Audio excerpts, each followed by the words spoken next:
आपका स्वागत है यूरेका पे। आइए इस वीडियो के माध्यम से हम क्लास 12th के पॉलिटिकल साइंस के चैप्टर 5 के कुछ महत्वपूर्ण प्रश्न को देखते हैं, जिसमें प्रथम प्रश्न है, बताएं कि आपातकाल के बारे में निम्नलिखित कथन सही है या गलत है। आपातकाल की घोषणा 1975 में की गई।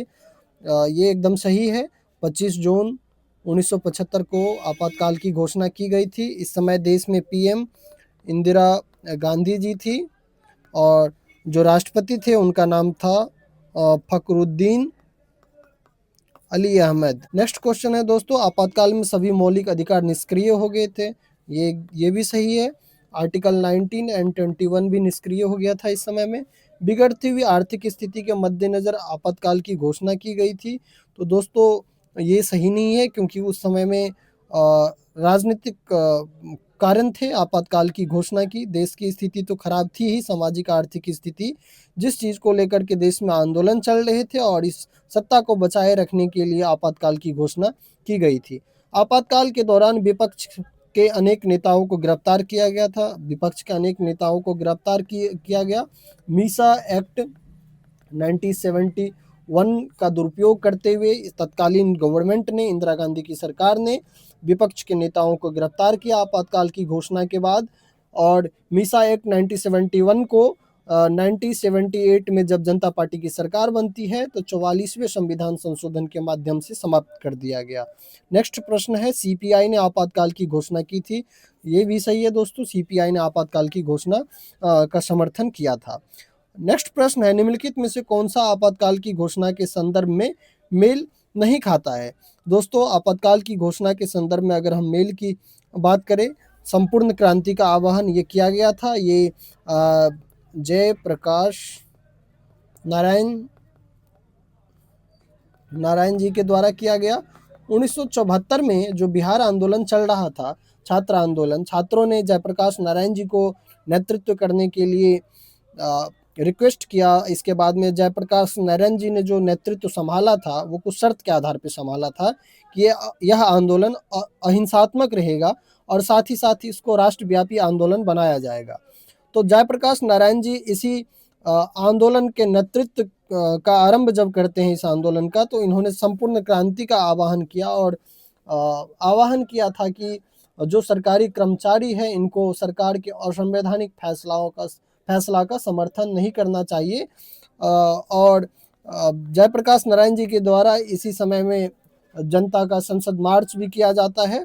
तो ये संपूर्ण क्रांति का आह्वान आप याद रखेंगे कि जयप्रकाश नारायण जी के द्वारा किया गया था, जो आपातकाल से पहले जो मूवमेंट चल रहा था। 1974 की रेल हड़ताल, जी दोस्तों 1974 जो जयप्रकाश नारायण जी के नेतृत्व में जो भ्रष्टाचार विरोधी आंदोलन चल रहा था, इसी में 1974 में जॉर्ज फर्नांडिस के नेतृत्व में देश में 20 दिन का जो है राष्ट्रीय रेल हड़ताल भी हुआ, जो कि भारतीय इतिहास में सबसे बड़ा रेल हड़ताल था।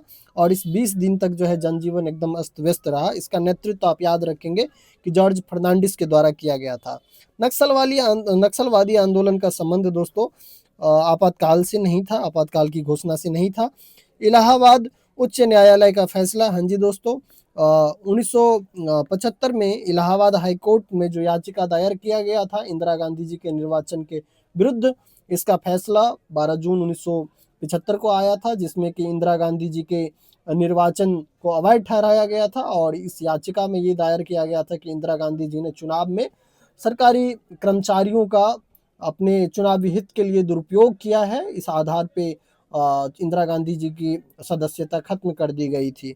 तो इलाहाबाद उच्च न्यायालय का फैसला आपातकाल की घोषणा से संबंधित है। शाह आयोग का निष्कर्ष, दोस्तों शाह आयोग 1978 में जनता पार्टी की जो सरकार बनी, जनता पार्टी की सरकार ने शाह आयोग का गठन किया था आपातकाल के समीक्षा के लिए। आपातकाल के दौरान सरकार के द्वारा किए गए अत्याचार की समीक्षा करने के लिए शाह आयोग का गठन किया गया। और शाह आयोग ने यह स्वीकार किया कि आपातकाल के दौरान तत्कालीन सरकार के द्वारा व्यापक पैमाने पे असंवैधानिक कार्य किए गए और साथ ही साथ ज्यादतियाँ की गई सरकार के द्वारा। तो शाह आयोग जो है ये आपातकाल से संबंधित है। नेक्स्ट प्रश्न है, संपूर्ण क्रांति जयप्रकाश नारायण जी ने दिया था 1975 में अपने मूवमेंट के दौरान। गरीबी हटाओ 1971 में इंदिरा गांधी जी ने चुनाव के दौरान दिया। छात्र आंदोलन बिहार में और गुजरात में 1974 में बिहार और गुजरात में छात्र आंदोलन चल रहे थे। रेल हड़ताल जो है 1974 में ही जॉर्ज फर्नांडिस के नेतृत्व में किया गया। नेक्स्ट प्रश्न है, किन कारणों से 1980 में मध्य अवधि चुनाव कराने पड़े। दोस्तों 1980 में मध्य अवधि चुनाव से संबंधित मैंने एक अलग वीडियो भी बनाया है कि किस प्रकार से 1977 में जब आपातकाल की समाप्ति होती है तो देश में चुनाव करवाया जाता है और इस चुनाव में जनता पार्टी की सरकार बनती है और ये जनता पार्टी अलग अलग विचारधाराओं से संबंधित दल को मिला करके बना हुआ था और जनता पार्टी में नेतृत्व को लेकर के संघर्ष था, नीतिगत मतभेद थे। ये सभी वजह था कि जनता पार्टी महज 3 वर्ष के अंदर ही विघटित हो गया और जनता पार्टी में सर्वप्रथम जो नेतृत्व को लेकर के जो संघर्ष स्टार्ट हुआ था तो पीएम के पद के लिए हुआ था और प्रथम पीएम जो है मोरारजी देसाई बने थे। इसके बाद में मोरारजी देसाई बहुमत खो दिए तो इस चौधरी चरण सिंह कांग्रेस आर के सपोर्ट से सरकार बनाते हैं, परंतु इन्होंने भी कुछ समय बाद में ही बहुमत खो दिया तो इस प्रकार से बाद में ये बहुमत सिद्ध नहीं कर पाए और राष्ट्रपति के द्वारा देश में चुनाव कराने की घोषणा की गई। इसे ही हम 1980 के मध्य अवधि चुनाव के रूप में जानते हैं। दोस्तों आगे के महत्वपूर्ण प्रश्न को हम अलग से नोट्स के माध्यम से देखेंगे वीडियो में। धन्यवाद।